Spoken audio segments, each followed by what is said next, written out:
I told you this would happen. Your negligence has destroyed this neighborhood. Look at my car. Why are you smiling? Imagine waking up to the grinding roar of heavy machinery right outside your window.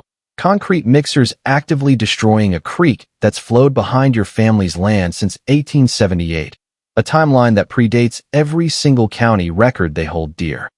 The air thick with the acrid smell of crushed limestone and burning diesel exhaust, mixing with the sharp scent of pine and sage, as you watch $80,000 of your own hard-earned homeowner fees get poured straight into what used to be the clearest mountain stream in the foothills. It's for essential flood control, Mr. Miller. HOA President Veronica Sterling announces, her voice dripping with that particular condescending pitch that cuts right through the morning haze. She's leaning out of her white, immaculate Porsche Cayenne, a vehicle that probably cost more than my entire property tax history, sunglasses perched perfectly on her head like a crown. What she didn't know, what her high-priced Denver lawyers missed entirely, was that I'm Frank Miller, 58 years old, a retired Army Corps hydrologist, 30 years of designing and mitigating exactly this kind of disaster. And she had just willfully created the world's most expensive, self-directed ticking time bomb, aimed squarely at her own million-dollar foundation. I inherited old man Silas's 2-acre slice of heaven out here in the Arizona foothills. Back when Canyon Crest was nothing but windswept scrub oak, a landscape that hadn't seen a building inspector in 50 years, and the only HOA we knew stood for a herd of Angora goats. Silas, my grandfather, survived the brutal hedgerows of Normandy as a combat engineer, came home, and built something beautiful here, rooted in the earth and the water. Willow Creek, for 100 yards of it running right through our back boundary, was literally his therapy. Every morning for 3 decades, I followed the same sacred ritual. Coffee on the back porch, listening to that creek babble over smooth granite, the scent of motor oil from my cluttered workshop mixing perfectly with wet willow bark. It was the sound of true peace. My wife, Eleanor, bless her heart, teaches 3rd grade, and she possesses the patience of a saint, a virtue she'd need in abundance, because trouble wasn't just coming, it was already here. Our property wasn't special because of the shabby 1950s ranch house or my cluttered workshop full of half-restored classic Jeep Wagoneers. It was special because we held the senior water rights, documented back to 1878. Older than the territorial legislature, older than electric lights, and absolutely older than suburban princesses who confuse a big budget with basic competence. Then came Canyon Crest Preserve, sprouting around us like expensive, invasive mushrooms after a heavy rain. 47 homes. Average price soaring past $900,000. Mostly California refugees fleeing the very HOA disasters they now sought to recreate here. The irony, I tell you, was so thick you could cut it with a trowel. Enter Veronica Sterling, 52, HOA board president, and self-appointed empress of suburban perfection. She arrived fresh from Marin County with that particular blend of entitlement and ignorance, a belief system that only comes from selling overpriced houses to desperate people. White Porsche Cayenne, vanity plates reading sold for you, and those pearls she wore like battle armor, a sign of perpetual readiness for war. Her husband, some investment shark who commutes daily to Phoenix, and their $1.4 million Tuscan-style villa backed right up to my creek line. Their meticulously manicured lawn ending precisely where the real, untamed nature of Arizona began. The first skirmish began on a Tuesday morning that smelled like fresh coffee and the impending threat of legal bills. An official HOA violation notice, sent via certified mail, designed to intimidate. Unsightly storage of automotive parts visible from neighboring properties violates community aesthetic standards. Fine. $300 per day until compliance achieved. I read it twice, the sheer legal absurdity sinking in like creek water into dry soil. Here's what Veronica's expensive legal team, likely billing by the minute, missed entirely. My property predates their HOA by 60 years. Old man Silas's deed included mineral rights, water rights, and a meticulously crafted grandfathered exemption from all future development restrictions. But they were betting this old engineer, this simple mechanic, wouldn't know basic property law well enough to fight back. The face-to-face meeting went exactly as you'd expect. A clash of cultures and wills. Veronica's office reeked of vanilla candles and entitlement, a sickly sweet perfume of passive aggression. She suggested, with that terrifyingly practiced smile real estate agent's perfect and expensive mirrors, that I might be happier somewhere with more flexible property standards. Translation: go back to where the working class belongs. I responded with a certified letter, drafted with the help of an old friend, explaining that HOA covenants don't apply to grandfathered properties. Basic real estate law, the very first thing they teach when you're dealing with historical water rights and easements. Her retaliation was swift and increasingly expensive. Anonymous complaints to the county about illegal business operations, because apparently fixing vintage Wagoneers looks suspicious to people who only open their hood to check the oil. The building inspector crawled through my workshop for 2 hours, found nothing wrong except my organization system. Still, it cost me $1,500 in lawyer fees, just proving I wasn't running a chop shop. That was just Veronica testing the waters, literally and figuratively, probing my defenses. The real insanity started when she realized the power held in my water rights. In the arid West, water means power, control, and wealth. And in Veronica's world, people like me, with calloused hands and inherited land, don't deserve either. That's when I realized this wasn't about automotive parts or aesthetics. This was a territorial war for dominance. Spring snow melt was heavy that year, and Willow Creek sang louder than usual as it rushed over the granite stones. It should have been peaceful. Instead, it became the soundtrack to Veronica's next brilliant legal maneuver. She hired Petra and Associates, a high-powered Phoenix law firm that specialized in environmental property disputes, which, as I mentioned, is lawyer speak for finding creative, government-regulated ways to crush your neighbors. Their strategy was elegantly ruthless. File a nuisance water flow complaint with the county, claiming my property created dangerous runoff that threatened those precious million-dollar homes downstream. The legal papers arrived, 57 pages of dense, technical jargon designed purely to confuse. They wanted to force me into a massive $60,000 environmental impact study, the kind that takes 2 years and requires hiring the same consultants who probably golf with their lawyers on weekends. Eleanor found me that evening, standing knee-deep in the creek, my boots squelching in the muddy bank while I checked flow patterns with old man Silas's heavy, rusted surveyor's rod. "What are you thinking, Frank?" she asked, her teacher voice edged with worry. "I'm thinking Veronica's fancy lawyers just made a $60,000 mistake," I said, watching water swirl around a boulder Silas had positioned by hand back in 1953, a relic of his own engineering. "And I'm thinking they picked the absolute wrong retired engineer to mess with." See, I learned one crucial thing in the Army Corps. Lawyers love to weaponize complicated-sounding environmental regulations because they assume regular people won't understand them. They forget that some of us actually designed and implemented the federal systems they're trying to regulate. It's like watching a kid try to explain thermodynamics to Einstein. I called my old colleague, Dr. Anya Sharma, at the State Water Authority. Took her exactly 10 minutes to spot the fatal flaw Petra and Associates had missed. They'd based their entire legal complaint on watershed maps from 1978. Before the new highway was built, before half the subdivisions upstream existed, before modern storm drainage systems changed every flow pattern in the valley. Anya chuckled over the phone. "Frank, these maps show creek behavior that hasn't existed since the disco era. You want me to send the real, modern surveys? This is going to be spectacularly embarrassing for them." The modern geological data told a completely different, crucial story. Far from causing problems, my section of creek actually prevented flooding by creating natural retention during spring runoff. Those granite boulders Silas positioned, they weren't just decorative landscaping. The old combat engineer had built a flood control system long before those McMansions were even dreamed up. But the final legal nail came from the prior appropriation doctrine. Basically, Arizona water law is brutally simple. First come, first served. Since my family had documented water use dating to 1878, our rights trumped anything filed after that date, including Veronica's entire HOA, her subdivision, and every single one of her future legal complaints.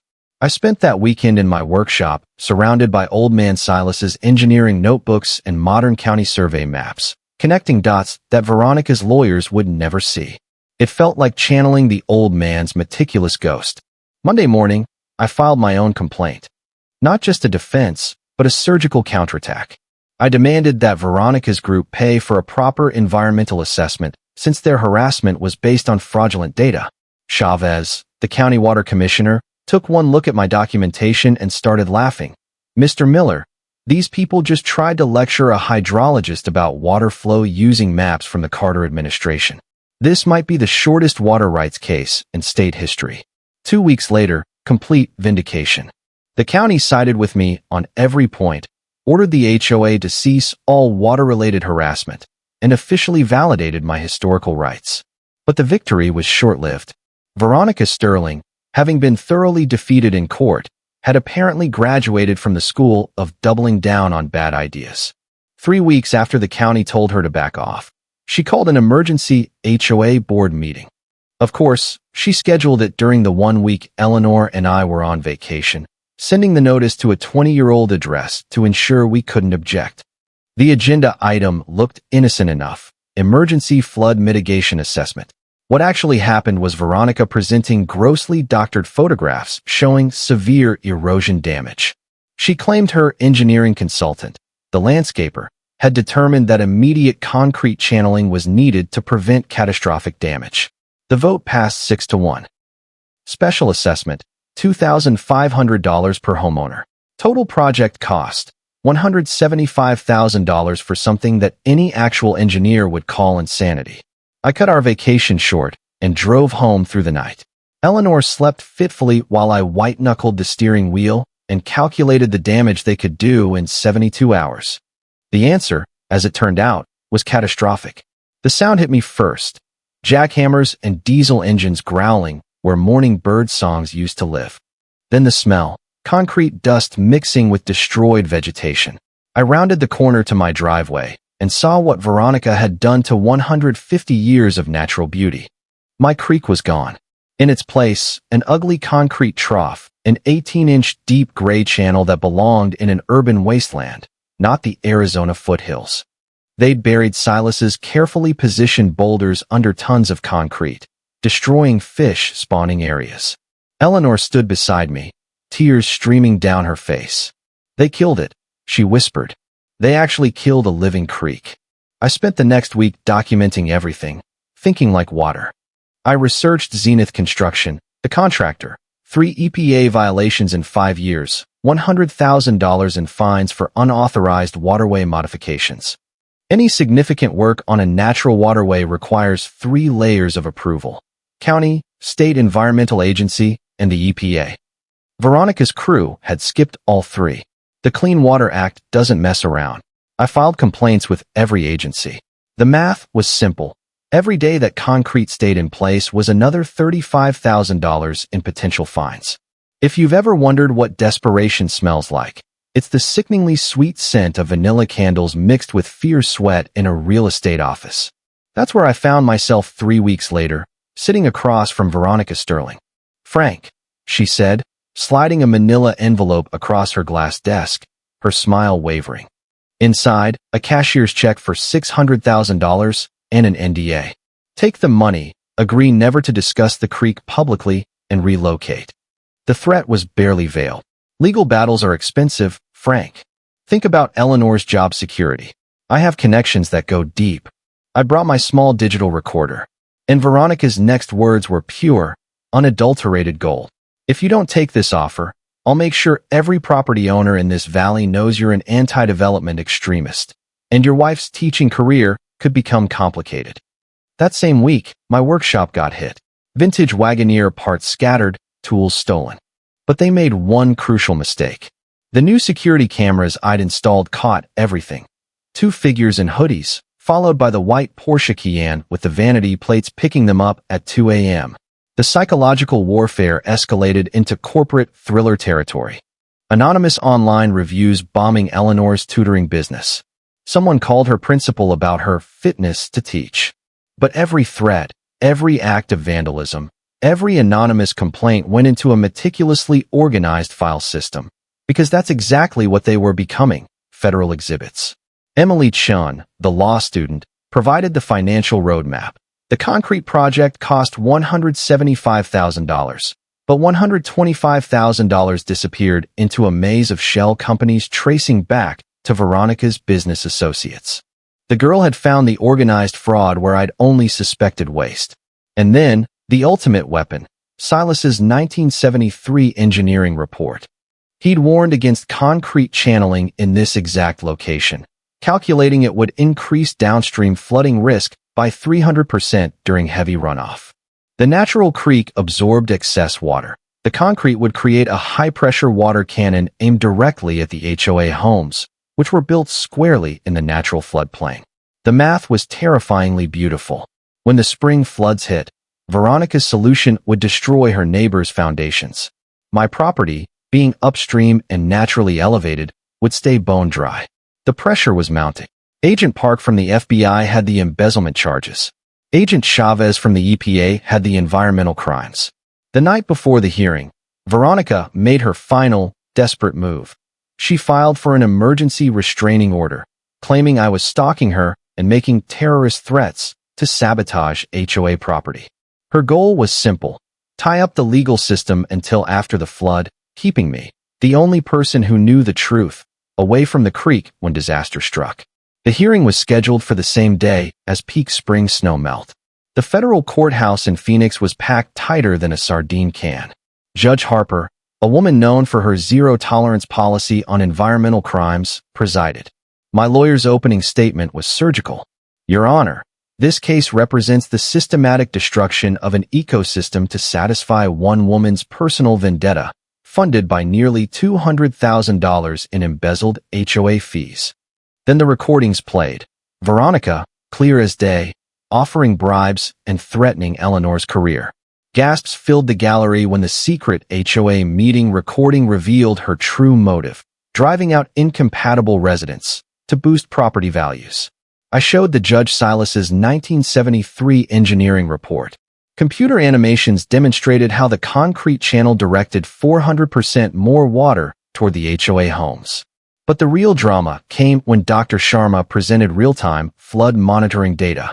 Your Honor, she testified, this concrete installation has created an imminent threat to public safety.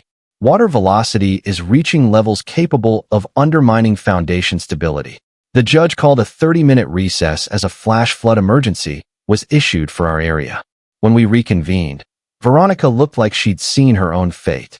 That's when my lawyer delivered the mic drop. Your Honor, while we've been in session this morning, the defendant's concrete channel has begun flooding the very homes it was supposed to protect. News helicopters confirmed the beautiful, terrible irony live.